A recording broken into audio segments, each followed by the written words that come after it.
સુરતમાં નજીવી બાબતે પણ લોકો હવે મારામારી સહિત હિંસક હુમલાઓ કરે છે, ત્યારે લિંબાયત ખાતે શ્વાનને લઈ બે પરિવારો વચ્ચે મારામારી થઈ હતી, તો ઘટનાને લઈ પોલીસે ગુનો નોંધી આતંક મચાવનારાઓને ગણતરીના કલાકોમાં ઝડપી પાડ્યા હતા.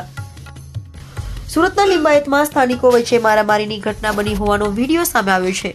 વાત એમ છે કે લિંબાયતના મારુતિનગર વિસ્તારમાં શ્વાન બાબતે બબાલ થઈ હોવાની હતી, જેને લઈ બે પરિવારના લોકો ઉશ્કેરાઈ જતા છૂટા હાથની મારામારી થઈ હતી.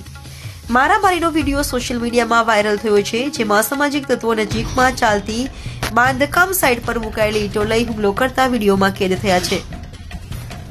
હાલ તો સમગ્ર મામલે સ્થાનિકો લિંબાયત પોલીસ મથકે પહોંચ્યા હતા અને આ મામલે પોલીસે ફરિયાદ લઈ ગણતરીના કલાકોમાં જ આતંક મચાવનારા આરોપીઓ, જેમાં લિંબાયત મારુતિનગર ખાતે રહેતા સોએબ કુરેશી, સલમાન કુરેશી, ગોવિંદનગર ખાતે રહેતા સમીર સિંહ, ભાવનાનગર ખાતે રહેતા ગુલામ સિદ્દીકી, ઝકરુદ્દીન સિદ્દીકી અને મારુતિનગર ખાતે જ રહેતા સમીમ અંસારીને ઝડપી પાડી સળિયા પાછળ ધકેલી દીધા છે. 23મી જાન્યુઆરી 2025ના રોજ લિંબાયત પોલીસ સ્ટેશનની હદમાં એક મારુતિનગર ગલી નંબર 2 પ્લોટ નંબર 142ની સામે એક મારામારીનો બનાવ બનેલો હતો, જેમાં રાયોટિંગનો ગુનો પોલીસે દાખલ કરેલો છે. બનાવની હકીકત એમ છે કે જે ફરિયાદી છે એ એના માસીના ઘરે જમવા ગયેલ હતો.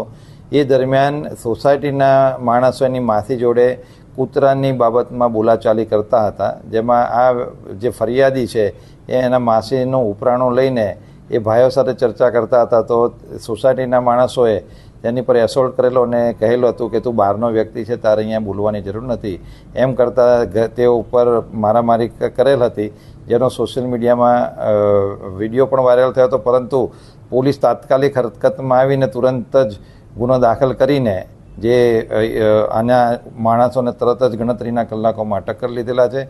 અત્યાર સુધી 7 ઇસમોની પોલીસે ધરપકડ કરી આગળની કાર્યવાહી હાથ ધરેલી છે.